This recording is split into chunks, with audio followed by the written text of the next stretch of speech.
Hey, what's going on? You know who it is. You know what it is. All right, you guys. The media is doing what they do best, running interference, running a distraction, because they don't want us to focus on the real subject, which is once again fighting against police brutality and systematic racism and reparations. So now all of a sudden they're running back to back stories. Now they've they set their sights on Ice Cube. Now they trying to play Ice Cube up against Kareem Abdul-Jabbar. And I'm gonna tell you right now, I'm not making no videos going in on Kareem. I'm not making no videos going in on Ice Cube because I respect both of those dudes to a certain extent, and I'm not finna I'm not finna fall for it.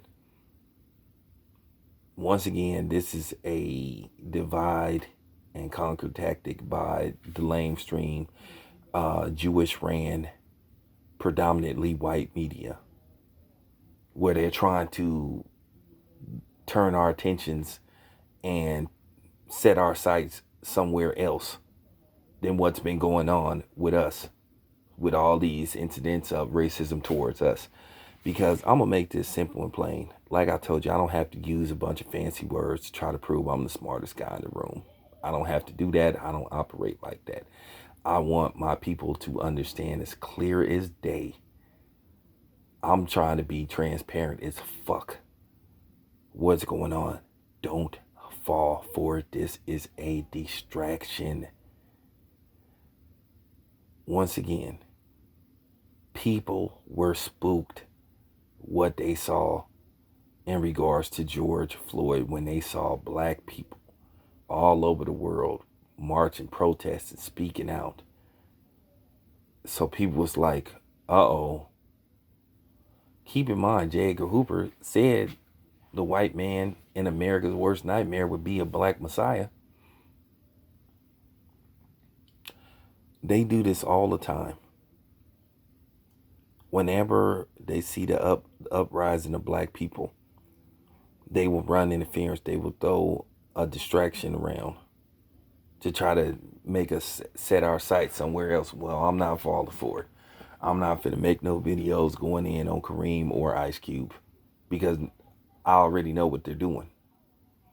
Now, some people gonna fall for it, some people not. But I'm telling you, don't fall for it. We need to focus on what's going on with us, fixing our communities, seeking reparations, fighting against systematic racism. You know what I'm saying? Real talk. We need not be distracted because that's what they want us to do. Be distracted. I mean, for real, look at the history. That's what they do. This is a media ploy because they are afraid of us uniting as one group and demanding what's ours and taking what's ours. I'm still waiting for somebody to tell me what Nick Cannon said that was anti Semitic. For real. I'm still waiting. But like I said, it's media. It's media tricks because they saw what was going on with us was gaining a lot of steam, and that's what they do. They saw the Black Lives Matter movement gaining a lot of steam. Other groups got pissed off, got jealous. You know, so now all of a sudden they had to come up with these storylines. Okay, real talk. At the end of the day, I'm gonna make it plain and simple. Any black person that tried to talk about, well, what about black on black crime? Well, like I said before, what about white on white crime? What about Mexican on Mexican crime? What about Asian on Asian crime? What about non-black on other non-black? Why all of a sudden somebody tried to use that to evade the subject when we talking about racism and harm towards us? Check this out. As far as gang violence go and white supremacy, the numbers don't even compare. Black people over a 400-year period have been murdered by white people, probably 7 or 8 times the amount a black person has been murdered by another black person. And once again, I'm going to say this because we do need to stop using that label black on black. Because, first of all, what's going on in the city, in certain cities, it's been conditioning. But guess what? Who put us in the position to where we were hurting each other? Okay? Mass incarceration, flooding our communities with drugs. You know what I'm saying? Disenfranchisement. Need I go on? Because see, that's the difference between me and a lot of these other channels. I told you I don't water down my channel. Because like I said, my sights are set on y'all. Now, it's unfortunate that you got a lot of these black dudes killing each other. I hate that. I despise that. I detest that. But that's not going to turn my attention away from the people that don't look like me, that's killing me and hurting and harming my people. So if you a black dude that's on that bullshit, go to hell. You may be dealt with sooner than later. If you one of them, because if you have a Terry Crews mentality, I feel bad for you. You think like Terry Crews? That's going to be your downfall. Because like I said, it's some people like me that's ready to get on the front line. We establishing soldiers and soldierettes. Because they got some sisters out there that can go hard in the paint than damn near any brother that's out there. Because we got some ride or die sisters. For real.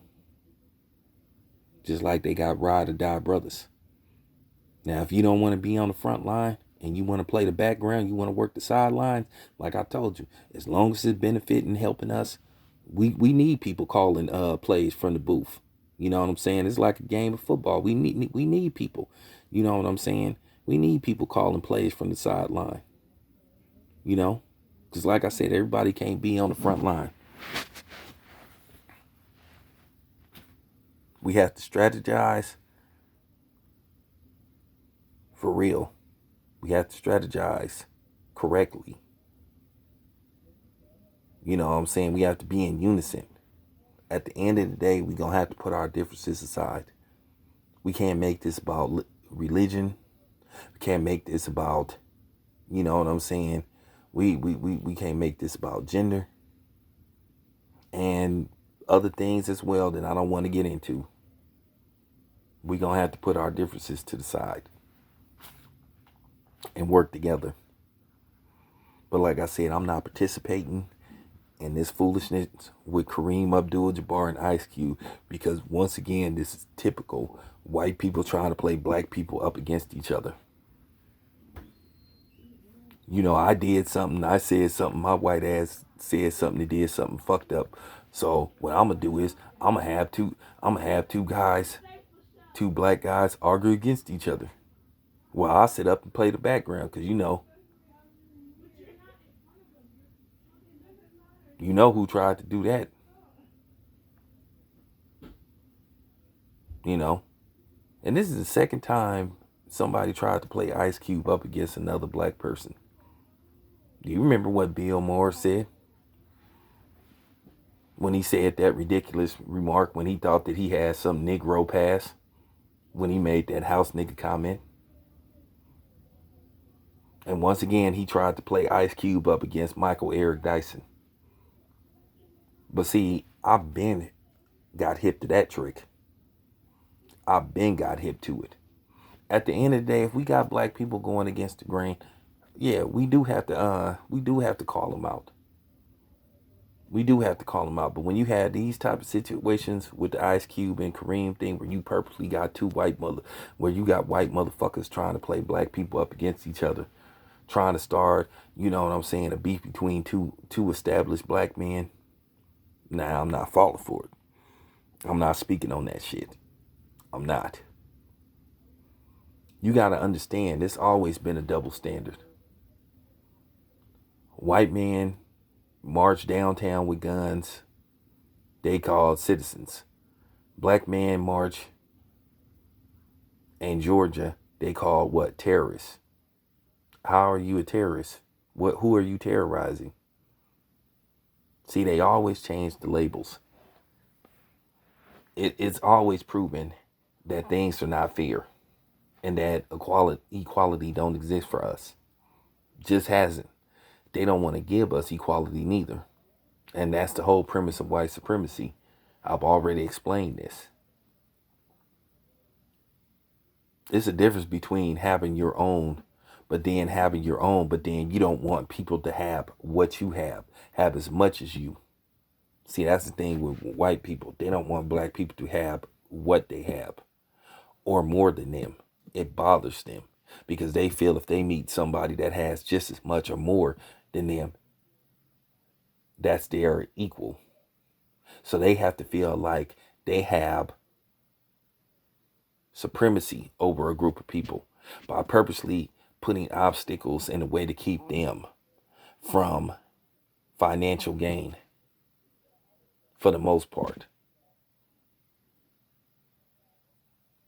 Then based off where they at, they make a different set of laws, different set of rules. If this guy commits this crime based off where he is, if he's in an urban city, he gets 20 to 40 years. This guy, he gets probation. Y'all understand this? I'm mapping this out. Let that sit for a little bit. This been going on for years, and they do it right before our eyes, right in our face. They make it so blatant to where if we speak out on it, they try to say, oh, no, you're just imagining things. It's not what you think. It is what we think. They do it out in the open. And then when you call it out, what do? They try to make it seem like you're crazy. They'll say, oh, they'll use words like peculiar, uncommon, bizarre, weird. You got to watch it sometimes. It's always sometimes about the words, the dialogue. Remember, it's not the words you use, it's how you use those words and what way you use those words. So I'm just telling y'all, man, don't fall prey to it. Keep your eyes on the prize. We need to start disregarding these stories now because it's obvious what they're doing. Nobody wants to see black people have the spotlight. I'm still trying to figure out why is Jewish people getting mad about statements that's being made that's absolutely true. They run most of Hollywood, as I said. They run the studios. They run the chain of theaters for the most part. They run the TV studios. They run the record labels. But they're angry because people point that out, that they're running a monopoly.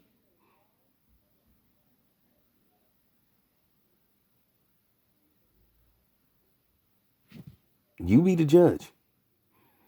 I've said enough. This your boy Town Biz. I'm out.